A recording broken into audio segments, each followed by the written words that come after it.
para todos vocês estudantes, bem-vindos a mais uma aula do nosso canal da Escola Dr. Júlio de Carvalho. Eu sou o professor Braz Linhares e hoje nós iremos viajar no mundo da história.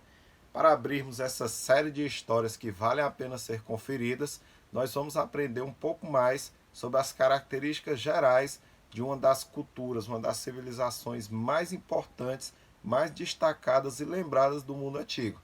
De quem é que eu estou falando? Do Egito Antigo. Então vamos lá conferir. Antes de vocês conferirem essa nossa aula de hoje, gostaria de pedir para quem não é inscrito, se inscreva no canal, dê aquele curtir também para valorizar aí nossa aula de história. Pois bem, o Egito Antigo é uma civilização que se desenvolveu na parte nordeste do continente africano. E aí fica a minha primeira dica para vocês. Continente africano, a localização do Egito Antigo, muita gente vai confundir e vamos lembrar dessa parte importante da história e dessa parte também que vai envolver a geografia da região. Essa região ela é cortada de norte a sul pelo grande rio Nilo.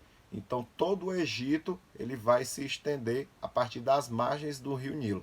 Toda essa região também ela fica localizada em meio ao grande deserto do Saara, também no continente africano.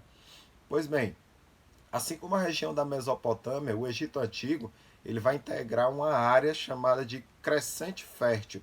Por que crescente fértil? Porque se você for ver lá no mapa e der uma observada, você vai ver que desde a região da Mesopotâmia, ali com os rios Tigres e Eufrates, até chegar no Egito, forma-se aí uma lua crescente, tá certo? O formato vai ser parecido no mapa com o de uma lua crescente. Daí o nome de crescente fértil, porque era crescente da lua crescente nesse formato, e era fértil porque era uma região banhada por rios, e esses rios fizeram com que civilizações próximas deles desenvolvessem aí suas culturas de uma forma fértil, né? A fertilidade da terra é uma característica importante dessas regiões.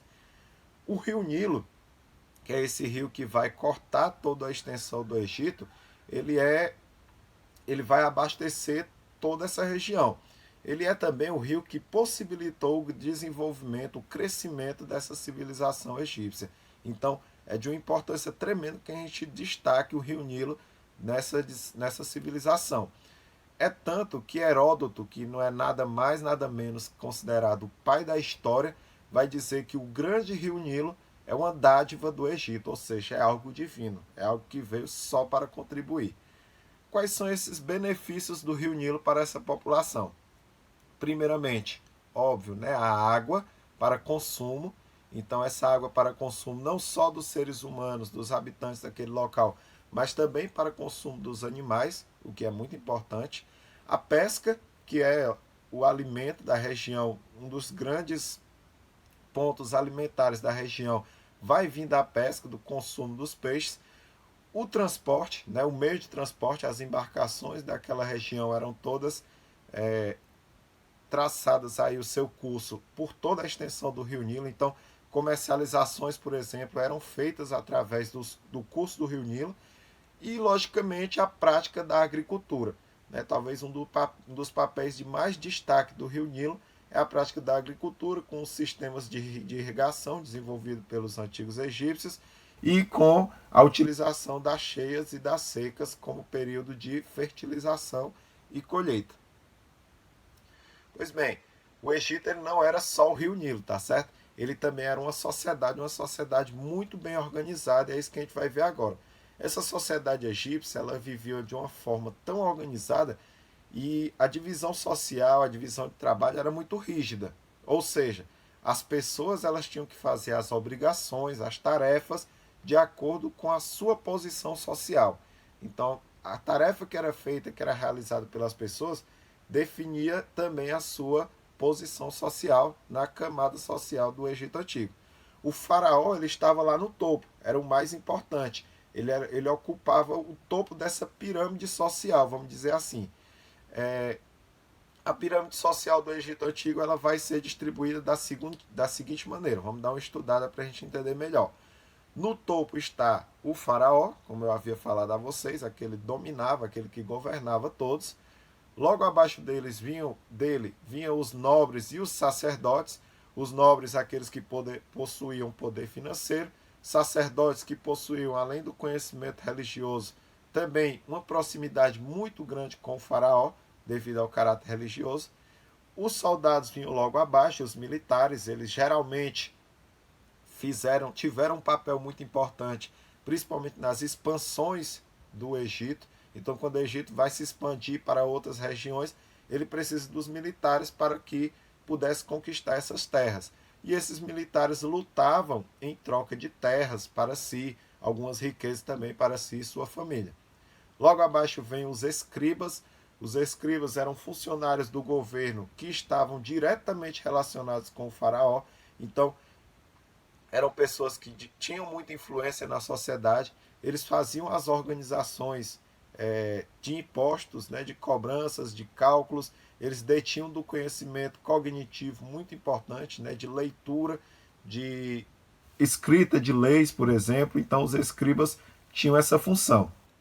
Os comerciantes vêm logo abaixo dos escribas, comerciantes esses que tiveram um papel de destaque nesse período de expansão do Egito. Então, no período de expansão, você expande também o comércio, vai se expandindo a sociedade egípcia, leva-se aí cultura, mas leva-se também produtos para comercializar em outras regiões. Os artesãos vêm logo abaixo, artesãos que faziam principalmente o trabalho com o vidro, o couro e o papiro. O vidro, eles desenvolveram uma técnica muito interessante de colorir o vidro, então os artesãos faziam essa função. O couro, que era utilizado principalmente para fabricar instrumentos do dia a dia, calçados, uma cadeira, enfim. E o linho, aliás, o papiro e o linho, que servia também para a fabricação de tecidos. Tá? Então, esses tecidos, obviamente, eram fabricados as roupas. Logo abaixo dos artesãos, nós tínhamos os camponeses. Os camponeses do Egito Antigo, eles ficavam aí responsáveis pela parte da agricultura, da criação de animais. Então, tinha um papel de muita importância. Eles eram a maioria da população, tá certo? De todo o Egito. Logo abaixo deles, lá na base da pirâmide social egípcia, estavam os escravos. Os escravos, geralmente, eles eram escravizados por guerra. Então, guerreava-se com outros povos e as pessoas que saíam derrotadas se tornavam escravos dos egípcios. Eles prestavam uma função muito importante para os faraós e para o governo, os altos membros do governo. Eles trabalhavam naquele trabalho manual mais pesado, principalmente nas grandes construções, como nós vamos ver um pouquinho mais à frente na parte da arquitetura egípcia. Pois bem, falamos aí da sociedade egípcia, vamos falar da religião. A religião egípcia, ela era algo levado muito a sério pelos egípcios, tá certo? Então, essa religião, vale destacar no primeiro ponto que ela era politeísta, ou seja, eles acreditavam em vários deuses, e não um deus só. Um desses deuses era aquele lá que eu já tinha falado para vocês, o governante, o faraó. Então, o faraó, além dele ser a representação máxima dos deuses na terra, ele também era considerado como um dos deuses. Esses deuses, geralmente eles eram representados com a aparência humana misturado com animais, ou às vezes só humano, ou às vezes só animais, mas tinha essa relação entre humanos e animais para representar a aparência dos deuses. Diferente dos povos mesopotâmios, os egípcios eles acreditavam em vida após a morte. E aí por isso eles levavam todas as suas riquezas junto com eles no momento de sua morte. Então os sarcófagos eles foram construídos como uma espécie de caixa protetora das riquezas de quem tinha morrido. Então construía esse sarcófago, lá ficava o corpo da pessoa, mas também ficava todas as suas riquezas, principalmente joias, e produtos de ouro, enfim, coisas de valor. Geralmente também havia-se aí passando por um processo de mumificação. Então as múmias não eram lá aquelas múmias do filme enroladas com papel que se levantava, não. A mumificação era um processo sério, levado a sério, fazia parte da cultura e da religião egípcia, tá certo? E ela servia para quê? Como é que funcionava essa mumificação? Eles usavam técnicas que hoje a gente já considera como técnicas medicinais e usavam para conservar os corpos, enrolavam eles em faixas, em talas, tiravam todos os órgãos da pessoa, geralmente faraós ou altos membros da sociedade, e essa mumificação acontecia que deixavam somente o coração. Por que somente o coração como o único órgão a ficar dentro da pessoa? Porque na vida após a morte que eles acreditavam, esse coração ia ser o ponto-chave do seu julgamento. Eles iam para um tribunal, um julgamento no qual tinha como figura principal a deusa Osíris, e Osíris ia pesar, de um lado da balança o coração, de outro lado uma pena. Se o coração pesasse menos do que a pena, quer dizer que você teria um coração puro, um coração bom. Então você iria para o Vale da Paz, né, como eles chamavam. Era uma espécie de paraíso dos egípcios. Se seu coração fosse mais pesado do que a pena, quer dizer que seu coração era ruim, era carregado de angústia, de rancor, enfim. E você não merecia ir para esse paraíso. Ia para uma espécie de purgatório, ou para livrar-se dos pecados, ou virava uma alma que iria vagar eternamente. Então era assim que eles acreditavam na vida após a morte. E era um processo muito importante que envolvia a religião dos egípcios. Bem, na questão política, né, na sua organização política, vale a pena a gente destacar que eles tinham uma centralização do poder. Nas mãos de quem? Lá do faraó. Então, o poder político do Egito Antigo era centralizado nas mãos do faraó. Ele governava e ele controlava toda a sociedade. É importante ressaltar, isso é questão de Enem, viu? Fique atento aí, vocês que pretendem fazer Enem. É importante ressaltar que a política estava diretamente relacionada com a religião, principalmente concentrando-se nessa figura do faraó, tá certo? Então nunca esqueça disso. Nem lá de 2009, se eu não me engano, ele cobrava uma questão assim, tá certo? Perguntando mais ou menos como era que se dava, por exemplo, a obediência. Por que se dava tanta obediência da população egípcia para com o faraó? Um dos fatores que a questão vai apresentar como alternativa é justamente esse. Como ele era considerado um deus aqui na Terra, ele também tinha uma influência inquestionável, tá certo? Então, você sabe que fator religioso, ele tem esse detalhe, né, de ser inquestionável. Por isso o faraó tinha tanta influência mediante a população egípcia. Pois bem, passando já para mais o lado econômico, vamos lembrar que o Egito Antigo ele tinha como base da sua economia a atividade da agricultura. Então era a principal fonte de subsistência dos egípcios.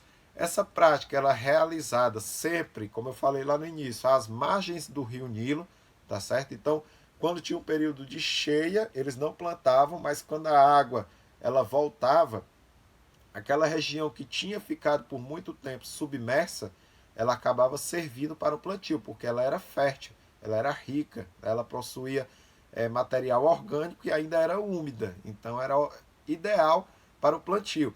E eles ainda faziam sistemas de irrigação, né, trazendo isso um dos sistemas de irrigação mais avançados que se conheceu em muito tempo durante a antiguidade. Então, esse sistema de irrigação trazia a água do leito do rio e fazia com que as plantas pudessem ser irrigadas de uma forma aí muito inteligente dos egípcios, tá certo? A produção agrícola geralmente ela era voltada para a produção de cereais. Desses cereais nós temos um alimento, uma bebida e outro da área mais do dia a dia. Ou seja, o trigo era fabricado, os bolos, o pão, as massas, enfim. A cevada eles fabricavam a cerveja, que é a bebida.